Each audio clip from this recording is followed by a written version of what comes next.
Dans le petit village près de la vallée des âmes, deux dorures de blé s'étendaient jusqu'aux imposantes montagnes. Au crépuscule, le ciel orangé baignait le paysage de teintes mystiques, tandis que le chant des oiseaux résonnait dans les champs, annonçant qu'un événement extraordinaire était sur le point de se produire. Raphaël était un homme aux yeux profonds, enraciné dans la terre comme ses racines de cultivateur. Ses mains calleuses racontaient des histoires de travail, acharné et d'espoir résilient. Les sillons sur son visage, marqués par le soleil et le temps, révélaient une âme patiente portant le poids de sa famille avec dignité et amour inconditionnel. Ses yeux, bien que fatigués, brillaient de détermination. La journée de Raphaël commençait même avant que le soleil ne se réveille, avec le chant des premiers coqs brisant le silence de l'aube. Sa routine était une danse ancienne et sacrée avec la terre, où chaque mouvement portait la sagesse de générations de cultivateurs qui comprenaient l'équilibre délicat entre le travail et l'espoir. Clara, sa femme, préparait le café avec des grains torréfiés à la maison, tandis que leurs deux fils, Pierre et Jean, s'organisaient pour aider aux tâches quotidiennes. Le café chaud et fort était plus qu'un aliment. C'était un rituel de connexion familiale, un moment où ils échangèrent des regards, des attentes et renforçaient les liens qui les soutenaient. Raphaël savait que chaque jour était une bataille silencieuse contre les incertitudes de la nature. Ses pas fermes parcouraient les champs de blé, observant chaque plant, chaque pouce de terre avec une tendresse presque paternelle. Ses mains calleuses touchaient les épis encore verts, comme s'ils pouvaient transmettre énergie et protection par le contact. La sécheresse avait laissé des marques profondes non seulement sur la terre, mais également sur l'âme de ses agriculteurs.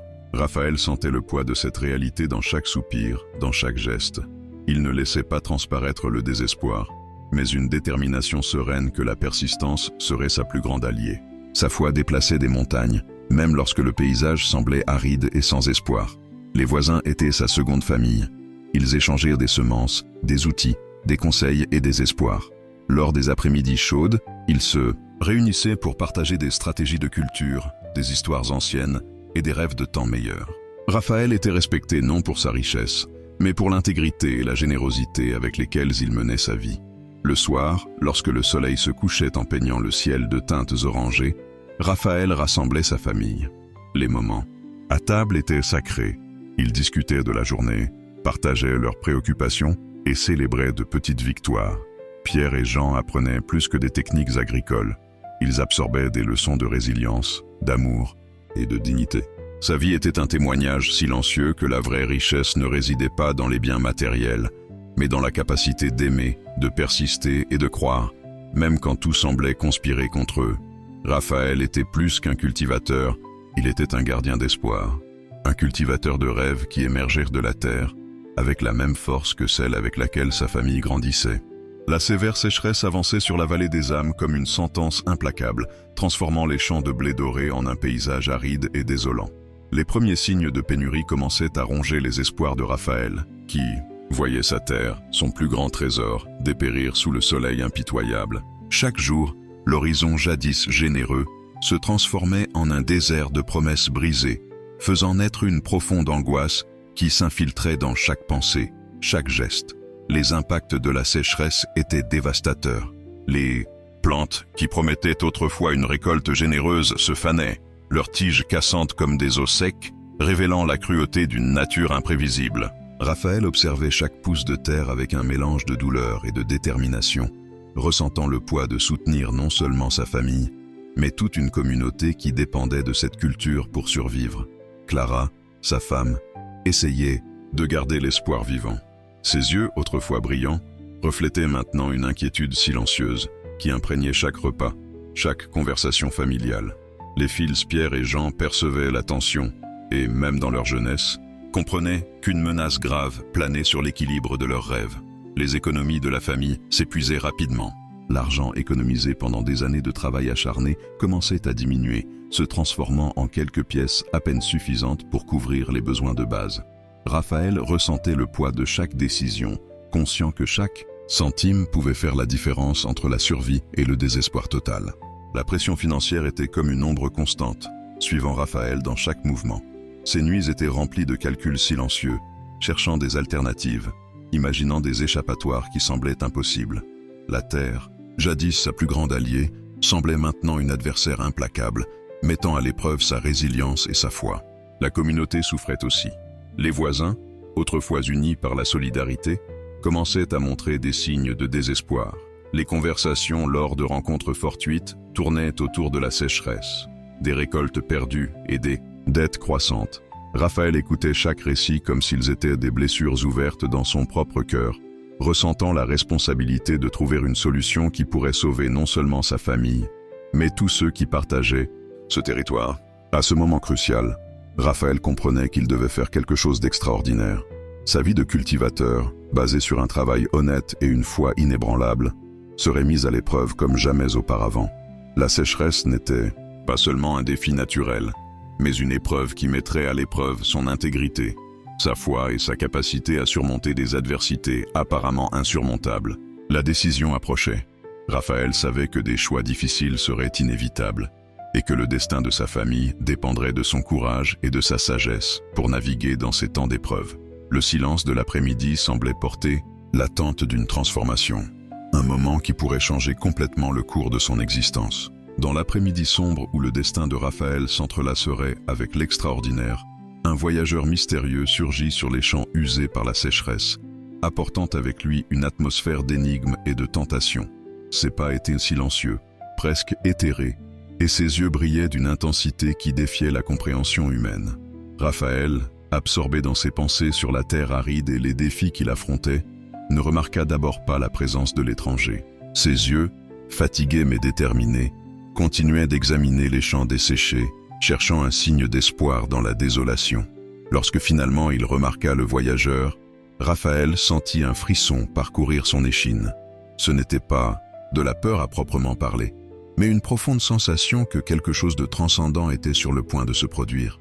L'homme portait des vêtements sombres, qui semblaient absorber la lumière environnante, créant une aura de mystère et de séduction. « Je connais vos difficultés, Raphaël, » dit le voyageur, sa voix douce comme un murmure, mais pénétrante comme un chuchotement dans le silence. « Je connais chaque larme versée, chaque espoir frustré.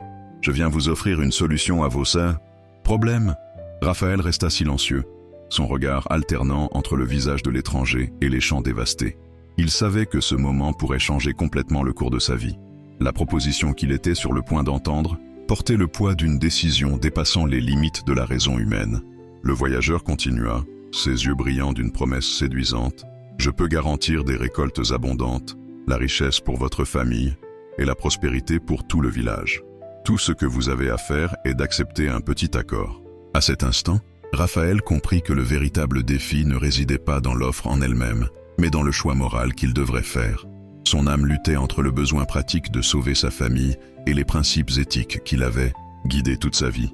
La proposition flottait dans l'air comme une brume épaisse, chargée de possibilités et de conséquences. Raphaël sentait le poids de chaque seconde, conscient que sa décision n'affecterait pas seulement lui-même, mais tous ceux qui dépendaient de son intégrité et de son courage. Le voyageur attendait, immobile comme une statue, ses yeux fixés sur Raphaël, pénétrant son âme et révélant les peurs les plus profondes du cultivateur. C'était un moment de mise à l'épreuve, où le destin semblait suspendu entre la tentation et la vertu. Raphaël prit une profonde inspiration, sentant le poids de l'univers sur ses épaules. Il savait que son choix serait le véritable test de son caractère, quelque chose qui transcenderait la simple survie matérielle et toucherait les couches les plus profondes de son existence humaine. Lorsque le soleil commençait à se coucher, laissant la vallée des âmes plongée dans des teintes d'ambre et d'ombre longues, un voyageur étrange surgit sur le chemin de Raphaël. Ses pas étaient lents, presque éthérés, et ses yeux semblaient porter des secrets ancestraux, dépassant la compréhension humaine. Le voyageur portait une cape sombre qui dansait avec la brise du crépuscule, et sa présence était à la fois séduisante et menaçante. Ses yeux, d'une teinte indéfinissable entre le noir et le rouge, se fixèrent sur Raphaël avec une intensité qui fit frissonner le cultivateur. « Je connais vos difficultés, » dit l'étrange, sa voix douce comme de la soie, mais chargée d'une promesse qui semblait résonner au-delà des mots. « La sécheresse dévore vos espoirs, consomme vos rêves, mais je peux changer tout cela. » Raphaël hésita, sentant le poids de chaque mot. Il savait que cette proposition n'était pas ordinaire, qu'elle n'était pas naturelle. Quelque chose dans cette rencontre transcendait la réalité simple de son existence de cultivateur. Le voyageur continua, ses yeux brillants d'une lumière presque surnaturelle. Je peux apporter la pluie à vos champs, faire croître vos cultures comme jamais auparavant. Richesse, abondance, prospérité, tout ce que vous avez toujours rêvé. Le prix? Juste votre âme. La proposition flottait, dans l'air comme un défi, comme une tentation qui confrontait tous les principes de Raphaël. Son âme, ce qui le définissait, le liait à sa famille, à sa terre, à ses croyances les plus profondes. Comment quelque chose d'aussi précieux pourrait-il être échangé contre une prospérité matérielle? Les pensées de Raphaël flottaient entre l'urgence du besoin et son intégrité morale. La sécheresse avait consumé non seulement ses cultures, mais aussi ses espoirs. Chaque centime économisé était en train de s'évaporer, et l'avenir de ses fils semblait sombrer dans l'incertitude. Le voyageur restait immobile, observant chaque nuance d'expression sur le visage de Raphaël. Sa présence était comme une ombre suspendue entre le réel et le mystique, défiant les compréhensions traditionnelles du bien et du mal, du sacrifice et du gain. « Réfléchissez, dit l'étranger, tout le monde n'a pas le courage de faire ce qui est nécessaire. La vraie sagesse réside dans le fait de reconnaître que parfois, nous devons traverser des frontières pour protéger ce que nous aimons. » Raphaël sentit son cœur s'emballer. La proposition lui faisait face non seulement avec une décision financière, mais avec un dilemme moral touchant les racines les plus profondes de son existence. Son âme était en jeu, et le prix était la sauvegarde de tout ce qu'il aimait. Le silence entre eux était dense, chargé d'attentes et de possibilités qui pouvaient transformer complètement le destin de cette famille. Raphaël savait que son choix à ce moment-là définirait non seulement son avenir, mais l'héritage qu'il laisserait à ses fils. L'union des agriculteurs devenait le seul espoir contre la sécheresse implacable qui dévastait la vallée des âmes. Raphaël, comprenant que la solidarité serait sa plus grande force, convoqua une réunion cruciale dans la petite église locale, où les cultivateurs partageraient de leurs angoisses et chercheraient des solutions collectives. Réunis sous le toit de bois anciens, les agriculteurs échangeaient des regards d'inquiétude, mais aussi de détermination. Raphaël, de sa voix ferme et compatissante, proposa un coup de main pour développer des techniques alternatives d'irrigation et de culture. Chaque agriculteur serait responsable de partager ses connaissances et ses ressources, transformant la rareté en opportunité de croissance collective. Les hommes et les femmes discutèrent des stratégies innovantes. Ils creusèrent des puits plus profonds, construisirent de petits réservoirs pour capter l'eau rare et échangèrent des semences plus résistantes à la sécheresse. Pierre et Jean, fils de Raphaël, aidaient avec enthousiasme, apprenant que la véritable richesse résidait dans l'union et les connaissances partagées. Clara préparait de la nourriture pour les travailleurs, son geste d'amour nourrissant non seulement les corps, mais aussi les esprits de cette communauté résiliente. Chaque pain partagé, chaque outil échangé, chaque conseil donné représentait un acte d'espoir contre l'adversité. Les premières techniques commencèrent à montrer des résultats discrets. De petites zones autrefois complètement arides commençaient à esquisser des signes de vie. Les plantes, fragiles, révélaient une force inespérée, comme si elles absorbaient la détermination de ces agriculteurs qui refusaient d'abandonner. Raphaël observait chaque progrès avec un mélange d'émotion et de prudence. Il savait que le chemin serait long et difficile, mais chaque jour, il voyait croître non seulement les plantes, mais la confiance de sa communauté. Les regards autrefois chargés de désespoir brillaient maintenant d'une lumière d'espoir renouvelée. Les jours suivants furent marqués par un travail acharné et une collaboration intense. Les agriculteurs développèrent des systèmes d'irrigation rudimentaires mais efficaces. Ils échangeaient des informations sur des techniques de conservation des sols, protégeant chaque pouce de terre avec le même soin qu'ils auraient protégé leurs propres fils. Le chemin ne serait pas facile. La sécheresse continuait de défier chaque effort, chaque goutte de sueur versée dans les champs. Mais quelque chose de fondamental avait changé. La communauté avait découvert que sa force résidait dans l'union, dans la capacité de surmonter, ensemble, les défis qui semblaient infranchissables. Raphaël se sentait transformé. Il n'était plus seulement un cultivateur luttant seul contre la nature, mais le leader d'une communauté découvrant son pouvoir collectif. Chaque levée de soleil apportait non seulement l'espoir d'une récolte, mais la certitude que, ensemble, ils pouvaient faire face à n'importe quelle adversité. La lutte contre la sécheresse était devenue plus qu'une bataille pour la survie. C'était un voyage de résilience, d'amour et d'espoir, où chaque agriculteur contribuait par sa part à réécrire le destin de ces terres apparemment condamnées. La nuit tombait sur la vallée des âmes, maintenant transformée. La terre humide exhalait un parfum de renouveau, et les étoiles semblaient briller plus intensément. comme si elle célébrait cette victoire silencieuse. Raphaël, assis à table avec sa famille, regardait Clara et ses fils, sentant qu'à ce moment-là, ils avaient conquis bien plus qu'une récolte. Ils avaient préservé leur dignité, leur âme et leur espoir. Le miracle n'était pas dans la pluie soudaine, mais dans la capacité humaine de résister, de croire et de choisir le bon chemin, même lorsque toutes les autres options semblent plus séduisantes. Raphaël avait prouvé que la vraie richesse ne s'achète pas, ne se négocie pas. Elle se conquiert avec amour, travail et intégrité. Dans l'épilogue final, Raphaël contemplait le chemin parcouru, comprenant que sa véritable richesse n'avait jamais été dans les biens matériels, mais dans la force de la communauté, dans l'amour familial et dans l'intégrité.